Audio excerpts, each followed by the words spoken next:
Hey friends, morning. It's around 4:48 in the morning and it's 58 degrees. Welcome to Tokyo. We're gonna go for a run walk thing. I had surgery a couple days ago, which we can talk about if you want. It's fun. So let's get to work. I'll pop you in my head and we'll have a nice time. Let's see. Start my workout. Pop you in my head. Now I'm not sure if I'm gonna actually run this time or walk. Technically not supposed to run, but it's so nice out. Alright, let's get you up on my head.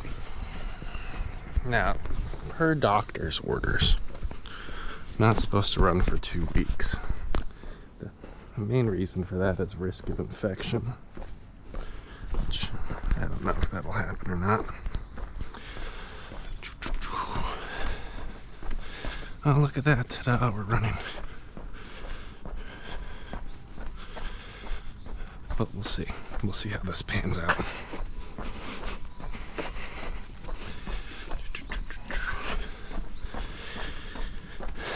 If it ends up feeling like not so good of an idea.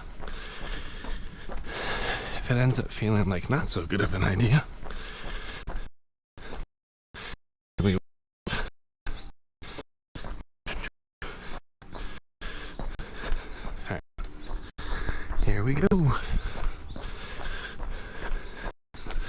Now, today would be run, but seeing as we just had surgery, if I run, which I'm currently doing, we're gonna keep it mellow. But I'm also being very receptive to how I feel. Maybe bring my pace in a little bit. Keep it nice and mellow.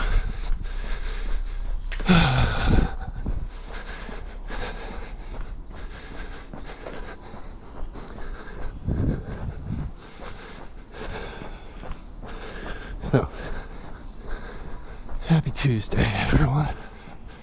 Monday? Is it Monday? I don't know what day it is.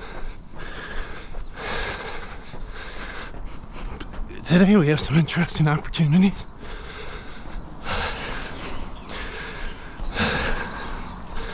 I say that loosely, as I'm technically on parental leave, but I have the opportunity to go into work and connect with some U.S.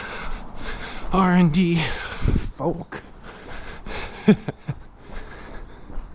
So we'll see how that all pans out. It's quite complex. All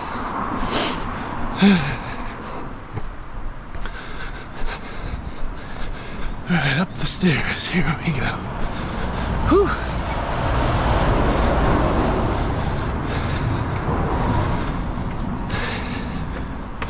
Now, again, because of my surgery, not necessarily supposed to run, and I gotta remember every step I take out, I gotta take back. So if swelling or things occur, there's not really a rewind button. So we're being careful. Now, the reason I was given not to run was to avoid any activities where there is rubbing due to risk of infection. So what I've pinned that down to, though, is like, if you go out and do those activities and you get sweat in a given region and you don't do anything about it, yes, there's more bacteria and opportunities for sad things to go, but it's also been like 6 days since surgery. You know, we've given some space for healing and adhesion to occur. But there's still internal things that don't feel the same. There's external things that aren't perfect. We don't want to rub off any scabs or do anything crazy, which is why we'll keep our distance light and we'll practice proper hygiene. But I don't have a particular distance in mind today,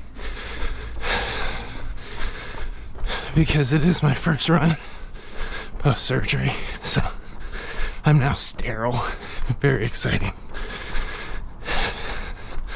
The vas has been transected. It's all vasectomy means. So we're locked into the 4-kid experience. Only 4. Unless we adopt, which would be crazy. I don't know why we would go from 4 to 5 kids, but you never really know, right? Anything can happen. It's a wild world out there. And thanks for hanging out, friends. So far, like, one of the things, if you've never had a vasectomy before, which is fairly likely if you're under the age of 35 or so, at random points it does feel like you got kicked down there, depending on how you move or how things reshuffle. It's still a very sensitive region. That said, I did the whole experience without painkillers. I mean, I did local anesthesia for the actual procedure, but they gave like some really heavy narcotics for recovery, like opioids and stuff. And they even prescribed like a pharmaceutical to protect the lining of my stomach from another pharmaceutical. Take all those things. But also, like, this is a personal preference. Like, there are definitely times for painkillers, definitely times for pharmaceuticals. I would say holistically, you should definitely listen to medical folk, doctors. Ooh, there's a fallen tree. Nice. Keep falling down there. But also, like, we tend to be slightly over medicated. And again, I'm talking out both sides of my mouth, because there's some people that will like leverage what I just said as justification to not get the help from a pharmaceutical perspective that they really do need. That's not what I'm advocating for. I mean, I work for Johnson & Johnson, which makes pharmaceuticals, as well as medical device, which is my side of the business. So, like, there's definitely a time to use these things. But I kind of, like, gauged my pain post-operative, which there's definitely some discomforts we had to navigate. It's like, I'm probably fine. It wasn't all daisies, but I was like, I don't need a drug that inhibits my ability to drive right now. Maybe a little aspirin, but I didn't even take that. But maybe, I don't know, maybe I had a great vasectomy. Maybe yours is like the worst pain you've ever had in your life. I don't know, I'm not a doctor. Just like doctor said, I shouldn't be running right now. He explained the reason why, and I'm like, okay, calculated risk time. Because also, like, running's meditative for me. It helps me process what's going on in my life, waking up early, getting out here, feeling a sense of accomplishment. But I also don't want to tear nothing. I also don't want infection. And you know, when he was going through all the risks of the procedure, he was explaining like, you know, the highest risk we have is typically some level of infection. He was like, I've only seen it once. And then when I changed my protocol to ask people not to run for 2 weeks because of rubbing, that issue went away. So it's like, okay, understood. What I'm doing is adding post-operative risk, but also like poses like life and overall health and well-being risks. So how do I meet in the middle here for what's best for me? So I didn't run for the first 7 days.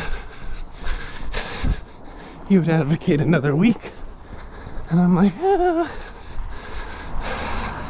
we're probably okay here.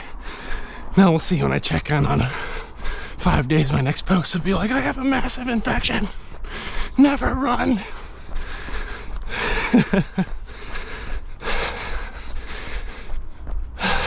But I also just kind of want to work back towards some level of normalcy in my life without challenging myself too much. And hence, here we are. We're gonna go to 2.5, come right back. Whew.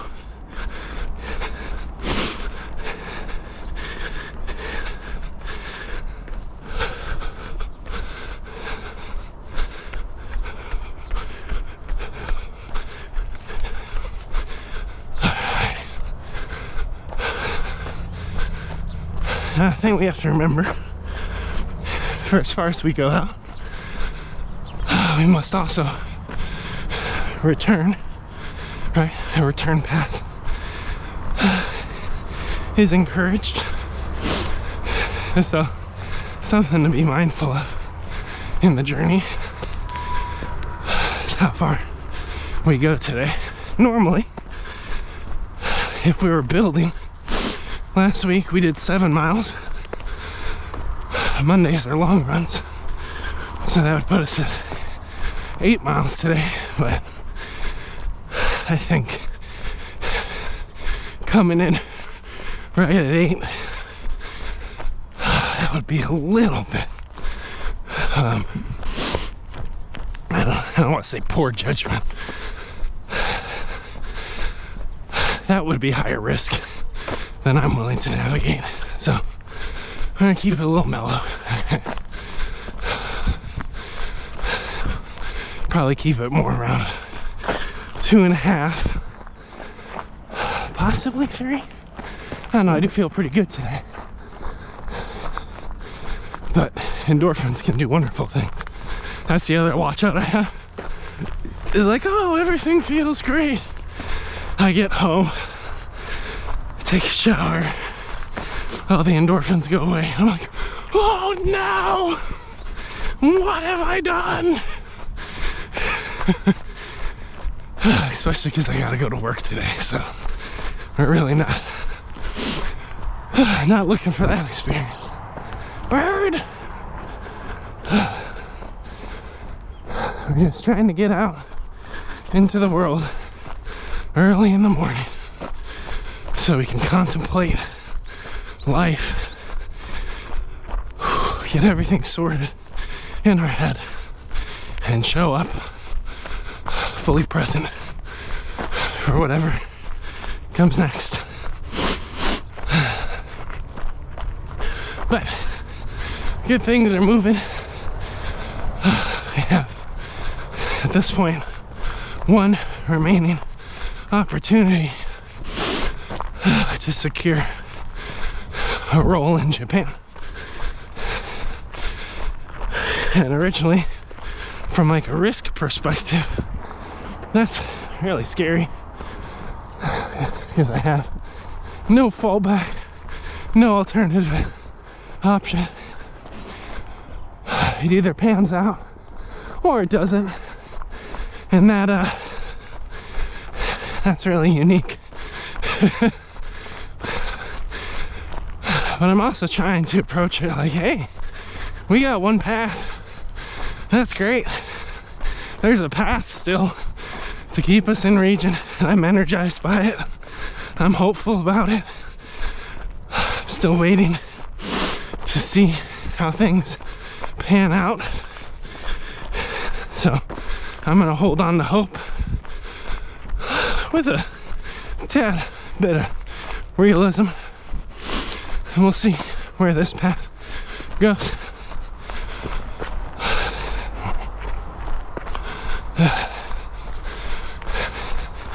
But it's a little bit, everything in my life's a little precarious right now. So trying to hold on to some hope, some faith that everything will be as it should be. But it's always a little tricky in these moments in life where everything's not perfectly prescripted and laid out.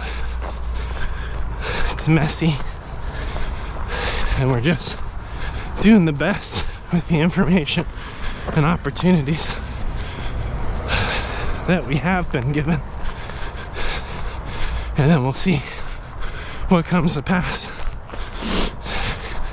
It's very strange because from a Western perspective, which favors individualism, there's kind of this notion that there's always something we can do to take control of a situation, to guide and steer life in our favor towards a positive outcome. Right? There's always this quest, this churning, this pushing to make things fit. And then from a Western, or from an Eastern perspective, from like Eastern spirit, like if you start looking at Confucianism, Zen Buddhism, there's this like concept of wu-wei, which is like going with the flow. Like there's nothing we can do to truly resist the forces of nature that progress towards a positive or negative outcome, because there really is no positive or negative. It is just the outcome. It is, to quote the Mandalorian, it is the way. Like how things just fit together. They fit the way they fit. And if we can learn to flow or move with what comes our way, it'll actually serve us better.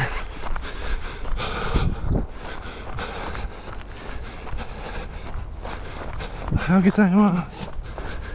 It'll serve us better if we can learn how to be amidst a world that's shifting, churning, folding over itself. And that's kind of neat. It's a cool mindset, right? It's a different mindset for sure.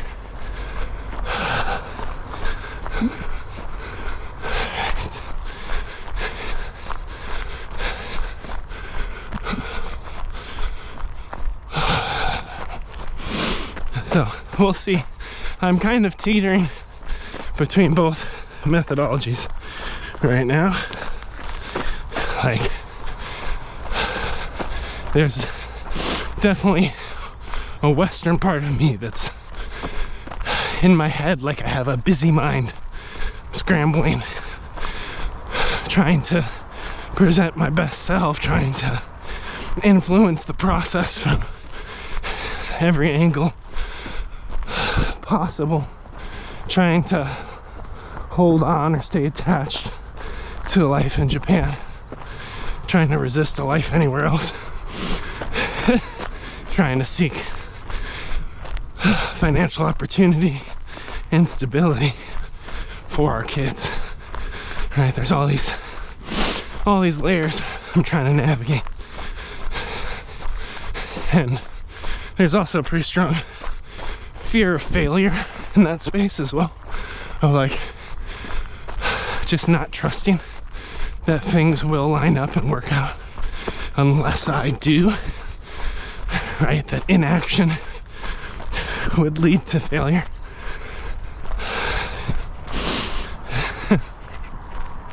But there's another side of me that recognizes if I exert all my effort trying to guide and steer this one thing, if I act with no hope and faith in the process, will fall apart. Oh, how excited!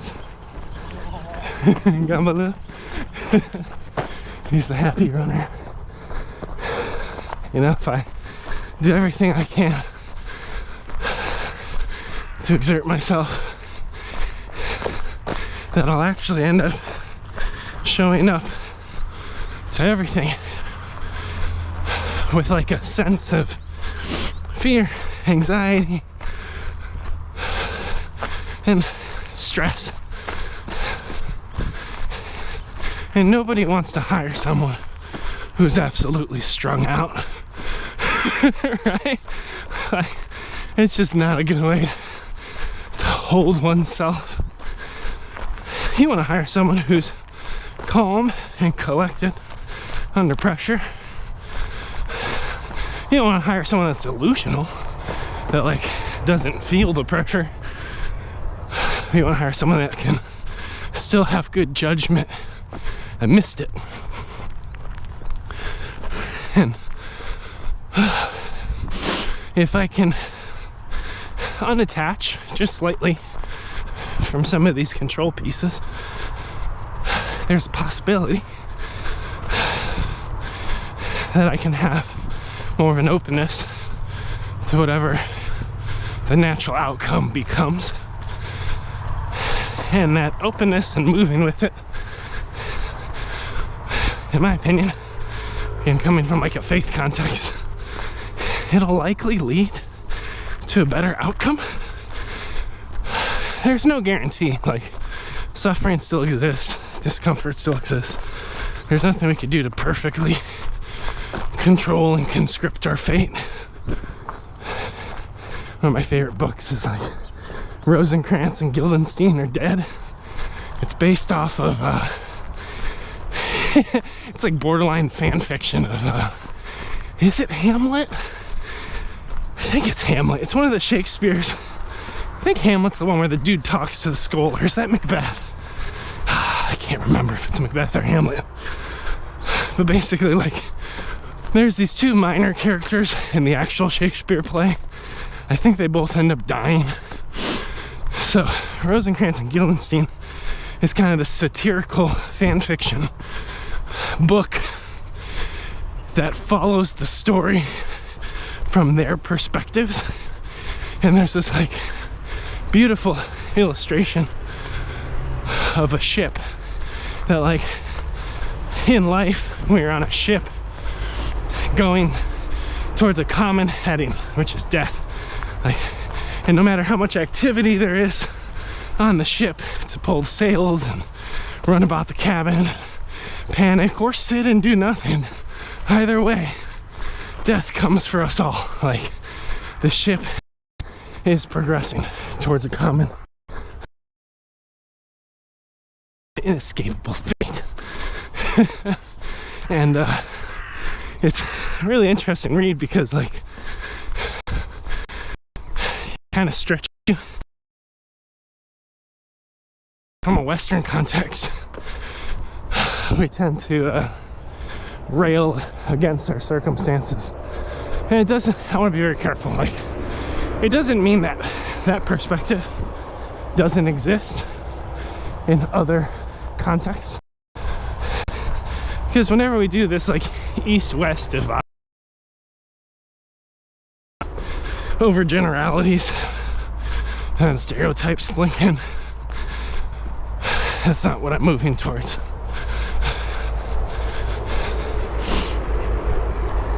But within some contexts, like particularly the Japanese, sometimes there's a bit of fatalism. And initially, coming from a Western context, we would judge that. It's like, why aren't you taking ownership? Why aren't you trying to steer or command it? But there's a contentment with the way things are.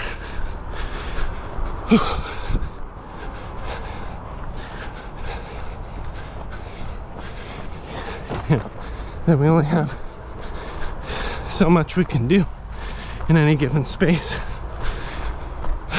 to influence or shift our fate, to command it. Actually, like a great video of this concept, if you're a Disney Plus member, would be Shogun. I would argue it's probably one of the better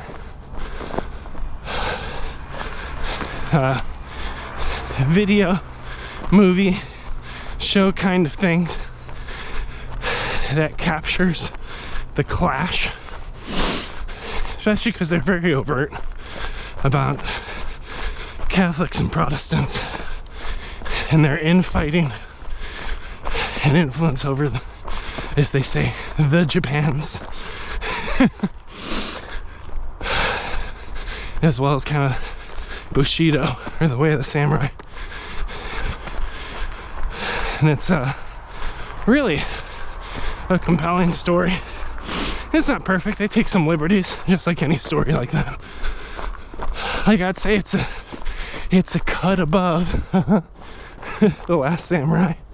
The Last Samurai has many redeeming pieces.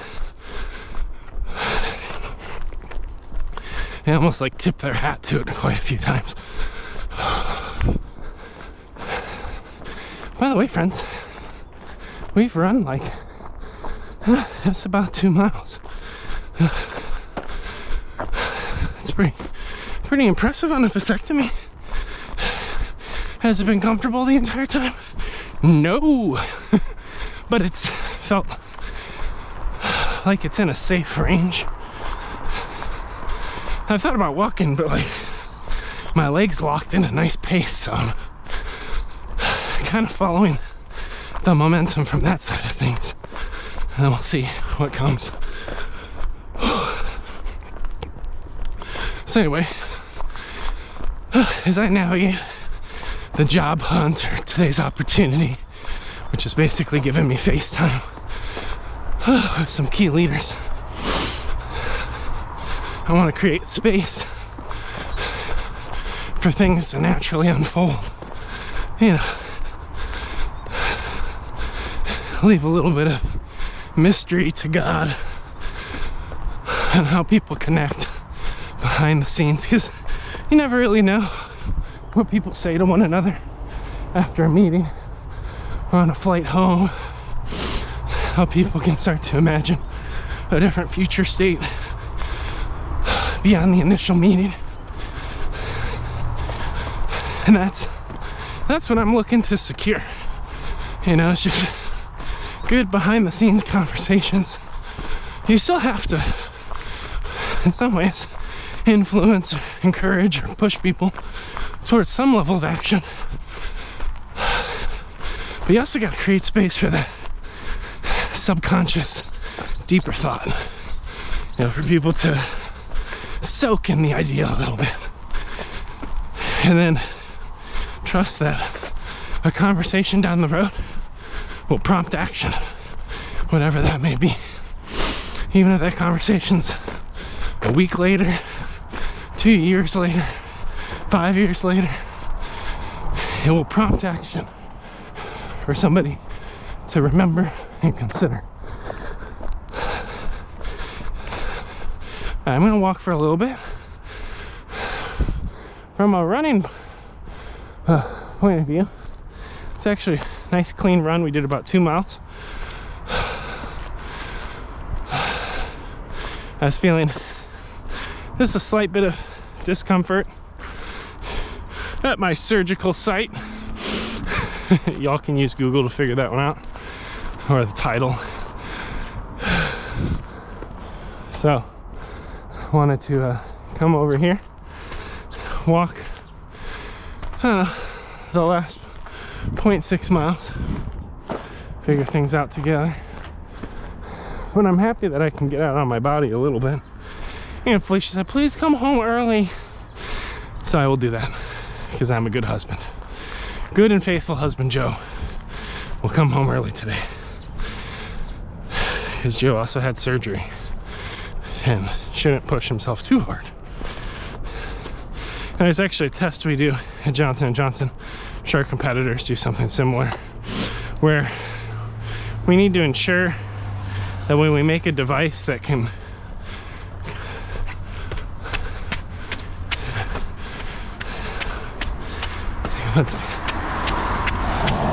we need to make a device that can cut and seal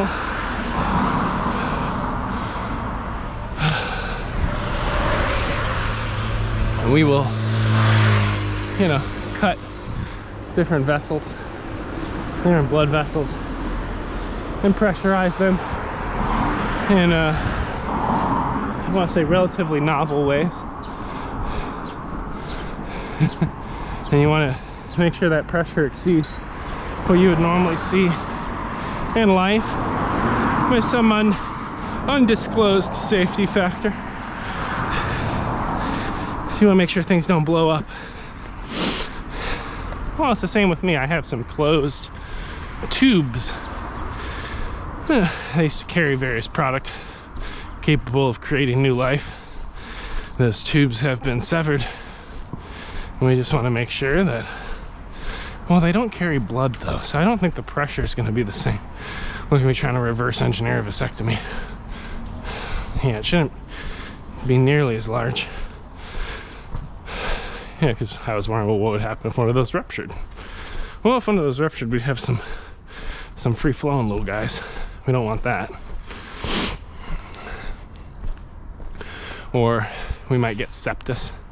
Things don't close off and heal the right way, which means we get a really high fever because something's rotting inside, probably a lot of discomfort, probably swelling, probably enough signs of like, hey, you should go to the doctor again. Cut me back open, cut the sepsis part off. Hopefully nothing else has been damaged. But anyway, running elevates your blood pressure. That's why rest and recovery is really important, especially if it's a wound where something's been cut, severed, reattached, especially anything with like reasonable blood flow, right? If you get a segmentectomy, which means they cut out a portion of your lung because you have lung cancer, you don't want to run a 5K right after that because you don't want to bleed out and die. I'm not a doctor, I just know that would be genuinely a bad idea. So with me going for a little run today, I pulled in the distance a lot. I pulled down the tempo for the most part. And then once I started to feel, you know, adequate discomfort, I'd say light discomfort at that, just a recognition that maybe certain regions are becoming fatigued from the bounce. I was like, it's probably enough. Let's walk. And then on Wednesday, when we come back out for our run, we'll give it another go. No harm, no foul. But we got some good cardio, and hopefully we didn't exert ourselves so much that we've ruptured or caused any kind of damage. I'm not a surgeon or a doctor. And we will make sure to prevent the risk of infection that we clean ourselves adequately. I was actually really amazed after the procedure. You have these two like X-shaped scars from where these little cross incisions were made. It's really cute. I was like, oh wow, I'm different now. So I've never had surgery before. I've had my wisdom teeth removed, but I don't think that counts. Let's do a deadlift. I'm actually glad we stopped because my form was a little different. Maybe I'm favoring one side. I'm still trying to rehab my hamstrings to have equal stretch and range of motion. So that's been a journey for sure. But no, I had the surgery, had this little scar, had some discomfort. kind of chose to breathe through pain instead of take certain medicine. And now oh, that's what I was surprised about. So I had these 2 little X scars when I walked out. And you could see little suture ropes to bring the skin back together. And I was like, doctor, you're gonna let me walk out like that? Like, you're not gonna put a Band-Aid on top of it or nothing? Like, you're just gonna let that rub up against my leg and sweat and dirt and gross? I mean, I don't really drag that part of my body through dirt, but yep. Apparently you don't need a Band-Aid when you have topical sutures, which I guess makes sense because it's supposed to be snug enough that there's not blood coming between the layers of the tissue. I just figured they would have wanted to like protect that site with some Neosporin and an extra bandage instead of, I was gonna say letting it air out in there, but normally it's the opposite in that region. It just gets warm and sticky and gross. Like, anyway, I thought they would have done more to protect me from the risk of infection, so a light jog is probably okay for me a week later. I'm supposed to wait 2 weeks, but I got excited. That's why we woke up early. We got a little jog. We're getting a little walk. And take a shower. Clean everything up real nice. And ideally, we won't have any injuries. But just a nice little jog for the day. You know, just kind of get out there. Let's do a couple high knees. See how that's feeling. Yeah, it's not bad. One's more mobile than the other, so I still gotta work on that. Hit a deadlift, squeeze, deadlift, squeeze. Deadlifts are still a little uncomfy. Working on that. High knee, high knee, high knee. All right. Okay. That's good. Good jog. Feel good. Lots of creative wandering. Lots of talk therapy to myself. I used to internalize that whole process.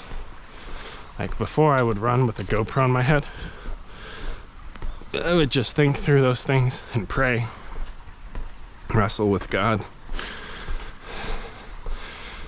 kind of find my path while I was running in my own headspace. And now it's like, why not bring whoever walks by into my brain? I have my best thoughts while I run. Maybe you will too. I love that little river. I really want them to finish this section up. They've been trying to cut down trees over here so they could reopen the Todoroki ravine. It's been like a year. And I think they ran into budget issues where these trees were falling, so it wasn't particularly safe, which I understand. Having a tree fall on you is kind of a bad day, right? Not necessarily a desired situation. But they just had to like leave them. Like they were covering the path and the river, and they didn't have the money to cut them down and kind of resurvey the forest to make sure it's safe for all. Like I just saw one downed over there in the river.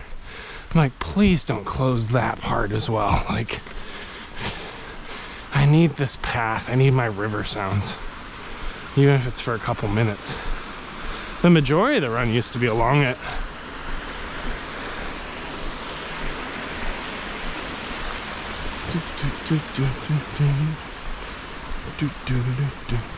Gozaimasu. I want to peek. No, it's still blocked off. He's praying. All right. Steps of doom. All right, hit your deadlift. Squeeze your, tuck your tailbone, squeeze your core. Pull the knees into chest. Drive with your butt. It's just little form checks. All right. I'm still trying to figure out what the heck I do on my lift days. I don't know if I'm going to go back to DadBod and start over or start a new thing. be idle for like one more week. I'm kind of torn about the whole thing, so. Let's see. If I keep doing knees over toe, which has been very helpful.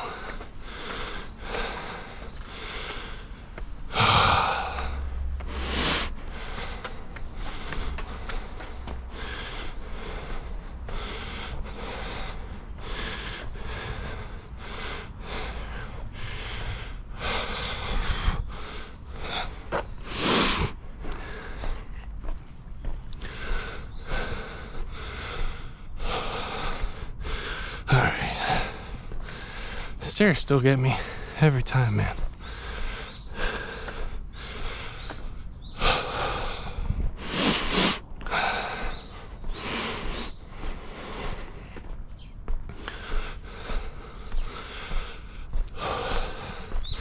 Another cool thing, it's like walking's really not bad. Some people have this false perspective if you're not doing plyometrics and running full sprint intensity that you're not doing anything for your overall health and wellness. In reality, like a good walk could be just as healthy for you, if not more healthy, than a run. When you analyze it from an impact perspective, it's much lower impact. You can typically walk farther and longer. Some people don't, right? So like if you walk a mile or run a mile, with running you probably burn a little bit more. So from a time perspective, sure, running can be more efficient. But if walking or run walking can increase your distance and your time out in nature, out on your body, walking's a great tool. And for a lot of people, walking's where they need to start. If they're coming from being heavier set, a little bit overweight, pre-existing health conditions or injuries, you need to learn how to walk far with good form, with a tucked tailbone, tight core, strong back, slight forward lean, pulling on and engaging the right muscles, driving through each step, not standing vertically or leaning back, like engaging the walk. You learn how to do that, that sets you up to run. Which is why I made the DadBod half marathon training program. Where in the first 4 weeks, we just teach you how to walk a 5K. It's awesome. You'll be like, whoa, I had no idea I could go that far. Yep, sure can. Just gotta do it. For most people, I'd say the vast majority of people are capable of it. They just haven't reoriented their life and priorities around making that possible. There are some people that definitely, for various health or injury reasons, should not train for a 5K. But I'd say it's a much smaller group. No, I mean, it's still a reasonable demographic as you get older and injured. But I think a lot of people, the majority of people, could press up to it if they tried.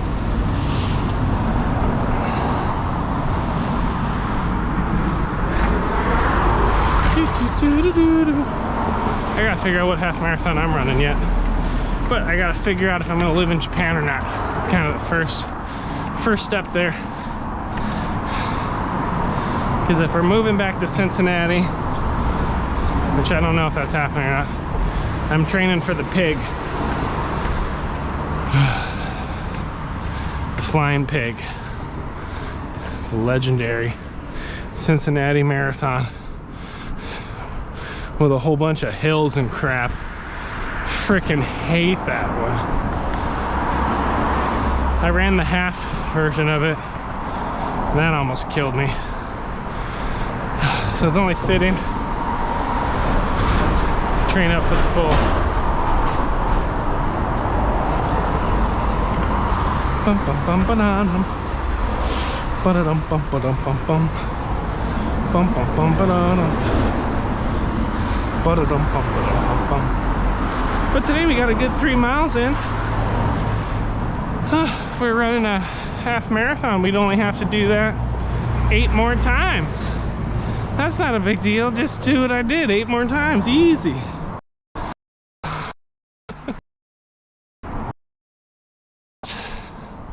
I would say legitimate workout. Since surgery yesterday, I did some foam rolling, stretching, and a little bit of Beat Saber. So today we ran about 2.3, 2.4 miles, walked 0.6. So we got a total of about 3 miles. Post-surgery, we will clean ourselves up to prevent the risk of infection. Then we will monitor for any symptoms or changes, such as swelling, discomfort, tender spots, things like that. And then we'll decide if we are up for a little bit of strength tomorrow or not. And that'll also guide decision making on if we're running again on Wednesday. I'd like to get back into my fitness rhythm of life, but I also have to give my body space and time to rest and heal. But I don't want to give my body enough space and time to rest that I lose forward momentum. So I've been trying to be mindful of like food while I haven't been exercising, just so I don't get off the rails. I'm also working on learning how to do intermittent fasting. I don't think it's necessarily a golden bullet. Nothing's really a golden bullet with health or fitness. There's different levers you could pull and tweak that work for you or might not work for you. Recently did like 6 days of prayer and fasting where I wouldn't eat from like dawn until dusk, just to kind of seek God for wisdom on whether or not I get to stay in Japan or not as a family, and what our future looks like, leading into some important calls which became interviews, which is amazing. Coming out of that though, I kind of liked, even though it was very uncomfortable, I liked finding a little bit more control over when and how I ate. I don't condone starving oneself. There's a lot of ways to tip this in the wrong direction. But I just started researching like potential health benefits, some of the practices with it. I'm gonna try a 16-8 where you don't eat for 16 hours and you give yourself an eating window of 8 hours. And what happens with that window is typically people, if they're reasonable and don't binge during it, can do well. So I'm trying to eat kind of consistently in that window, still eat good fuel in that window, and then trust that I'm giving my body room to actually digest and process. And it also is kind of helping me fight fixation. Because one of the things I learned during my fast is like, it's amazing how many moments throughout the day we're just fixating on the next food experience instead of on other things that are of equal importance or weight. And I didn't like that. I didn't like that discovery very much. So I was like, oh, like if I can't eat until 11, am I gonna fixate on food all the way until 11? It's like, maybe in the beginning, maybe when it's tricky. But it's like, wouldn't it be better if I was able to just focus on feeding my kids and doing some content creation or my job? Doing all the good things that one should do. Let's see. Well, anyway, friends, I'm gonna try that out. So it's like day 2. I'm still not good at it. We'll see. Let you know if it works. But